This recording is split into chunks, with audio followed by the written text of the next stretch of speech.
नाही आज मी खरं माझ्या डॉक्टरकडे आलो होतो, साहेब आहेत म्हणून या ठिकाणी मी आलो। माढामध्ये डेव्हलपमेंट चांगल्या प्रकारे होते आहे आणि माढामध्ये जे थोडेफार दूर गेलेले साहेबांपासूनचे लोक एकत्र येण्याचं प्रक्रिया मोठ्या प्रमाणात आज माढा मतदारसंघात सुरू आहे। विशेषतः आज जे वातावरण झालं आहे पश्चिम महाराष्ट्रामध्ये, याच्यामध्ये पवार साहेबांच्या बद्दल लोकांना ज्या पद्धतीची वागणूक आणि ज्या पद्धतीचे आरोप किंवा याबाबत केले त्याच्याबद्दल भरपूर चीड आहे। विशेषतः 18 ते 30 वर्षाचा तरुण वर्ग जो आहे तो आज पवार साहेबांना लाईक करतो आणि चित्र जसे जसे वेळ होईल, निवडणुकाचे उमेदवार जाहीर होतील त्याच्यानंतर ही जी माढ्यामध्ये प्रक्रिया आहे ती प्रक्रिया इतरत्र पण सुरू होईल अशी मला आशा आहे। पण माढा बंडखोरीची भाषा बोलली गेली, तसं होणार आहे का? पुढे काय तुम्ही अजूनही पालकत्वाची वाट पाहताय? 95,000पेक्षा अधिकच्या कुटुंबाचे आयुष्य आनंदाने भरले आहे। आजच कॉल करा आणि मिळवा फर्टिलिटी ट्रीटमेंटवर सूट आणि सर्वांना द्या आनंदाची बातमी। नाही, अकलूजला जी झालेली आहे बंडखोरी मी म्हणत नाहीये, ते आमचेच लोक आहेत। बंडखोरी म्हणायला मी मागत नाहीये, पण त्याच्यामध्ये दोन प्रक्रिया आहे। अकलूजकर मोहिते कुटुंब राहिलं आणि आमच्या सांगोल्याचं आमचं 1.5 लाख मतदान आहे ते एकत्र राहिलं तर निकाल एकतर्फी राहील।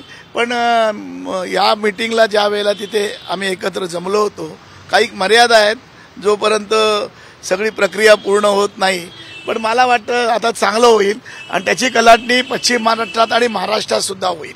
माढ्याचा प्रश्न काही शेकापसाठी म्हणून कुठे उमेदवारीची स्वतंत्रपणे माढामध्ये आम्ही माढामध्ये आमची मतं आहेत, तशी रायगडमध्ये आमच्या दोन्ही मतदारसंघात आम्हाला आमची 2-2.25 लाख मतं फिक्स आहेत। गेल्या गेपेला पण आम्ही लक्ष्मण जगतापला उभा केला तेव्हा पण आम्ही खालनं लीड दिला, पार्थ पवारला पण आम्ही लीड दिला, वरतीच त्यांनी मार खाल्ला होता। आमची केडर पार्टी आहे, आमच्याकडे कोणी इकडे तिकडे गेलं तरी होत नाही। सांगोल्यामध्ये पण आमची मतं, आमचा उमेदवार फक्त 400 मतांनी पडला होता अनिकेत, आणि अनिकेतसाठी आम्ही मागणी करतो।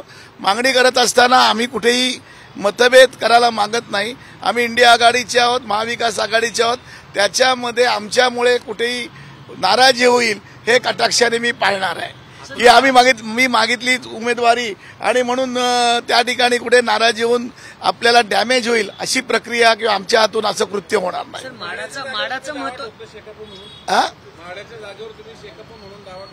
हो, मागणी केली आजच काय माढ्यामध्ये आम्ही डॉक्टर अनिकेत देशमुखांसाठी आम्ही मागणी करतो आहोत, पण तो निर्णय महाविकास आघाडीचे सर्व नेते आणि हे घेतील आणि आमच्या क्लेमला कोणी नाकारत नाहीये, पण आमचा क्लेम घेऊन बाकीच्यामध्ये कोण नाराज होत असेल तर पहिली माढाची जागा ही इंडियाची आली पाहिजे हा आमचा प्रयत्न राहणार आहे। माढा मतदारसंघ महत्वाचा का आहे? कारण त्या एका मतदारसंघाहून इतर 4 मतदारसंघ, बारामती असेल, सातारा असेल किंवा सोलापूर असेल, यातला बराचसा तो भाग येतो, त्यामुळे हा विषय पुन्हा येतो की तुम्ही म्हणाल की जुनी माणसं धैर्यशील मोहिते पाटील किंवा मोहिते पाटील घराणं पवार साहेबांसोबत येईल असा अंदाज दिसतात तुम्हाला?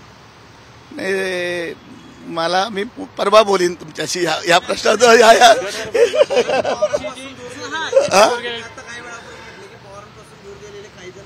येण्याची शक्यता आहे, पण सगळे नको, भरपूर प्रेशर असतं, हे करतो कशाला।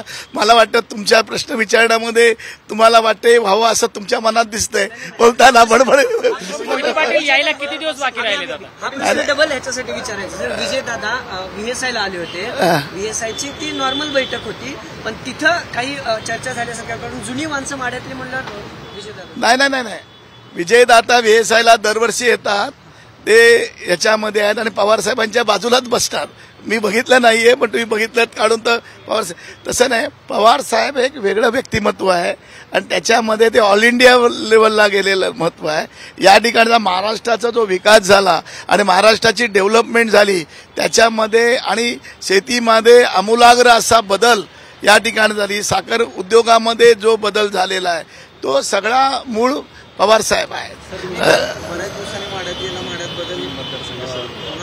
नाही, माढा मतदारसंघात मी दर महिन्याला जातो, मी सांगोल्याला तर जातोच, पण काल विजयदादांकडे मी सहज भेटायला गेलो आणि मी गेलो आणि सगळे लोक एकत्र जमले तिथे। आम्ही ठरवून फिरून काही केलं नव्हतं, पण मिटिंग आमची सातात चालली त्या ठिकाणी. कार्यकर्ते म्हणतात पवार साहेबांनी माढा, सातारा किंवा पुण्यातून लढावं, तुम्हाला असं वाटतं? नाही, पवार साहेबांनी डिक्लेअर केलेलं आहे की मी आता पुढे निवडणूक लढवत नाही. अरे पवार साहेब आता काम करतात तेच मोठं आहे. पवार साहेब या वयामध्ये इज 83, कळलं का? मी 68 वर्षाचं, मला चालता येत नाही आणि ते एवढं काम करतात, त्याच्यामध्ये हेच कौतुकास्पद आहे. मला वाटतं पूर्ण महाराष्ट्र आज वेगळ्या भूमिकेतून आहे आणि मी प्रत्येक ठिकाणी महाराष्ट्रात फिरतोय. आता फिरताना पवार साहेब आणि उद्धव ठाकरेंना जो रिस्पॉन्स आहे याच्यामध्ये तो चिकार प्रचंड आहे. आता मी वयाच्या 18 वर्षापासून राजकारणात आहे, आज 45-50 वर्ष मी करतो. ही पुढल्या 8-10 दिवसामध्ये 77च्या आणीबाणीनंतर जशी निवडणुकीला झेप दिली, लोक उभं राहायला तयार नव्हती, तुम्ही नसाल पण आम्ही बघितलेली आहात. त्या 77ची चुणूक किंवा त्यावेळची परिस्थिती माझ्या डोळ्यासमोर येते आणि तीच परिस्थिती आपल्याकडे होणार आहे महाराष्ट्रात असं मला वाटतं. साहेब, तुम्ही म्हटलात की अनेक जुनी लोक यायला तयार आहेत, पण काही दबाव पण आहे.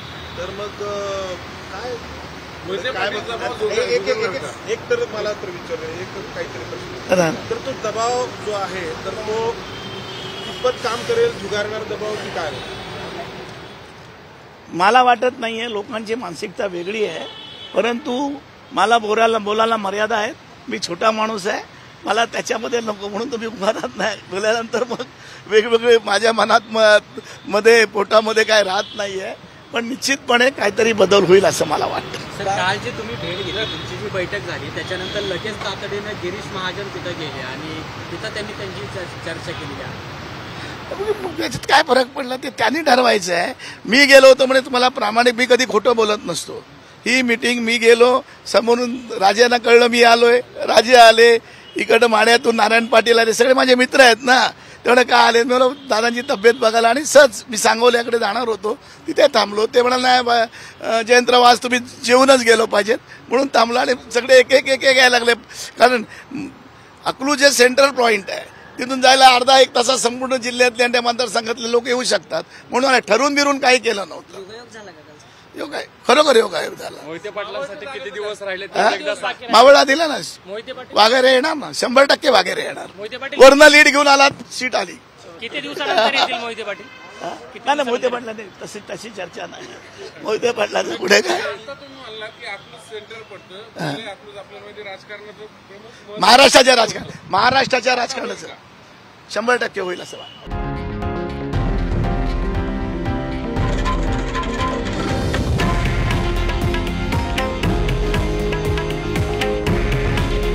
हे आहे देशातील नंबर 1 न्यूज नेटवर्क आणि आपण पाहत आहात TV9 मराठी. काळजी तुमची, हित महाराष्ट्राचं.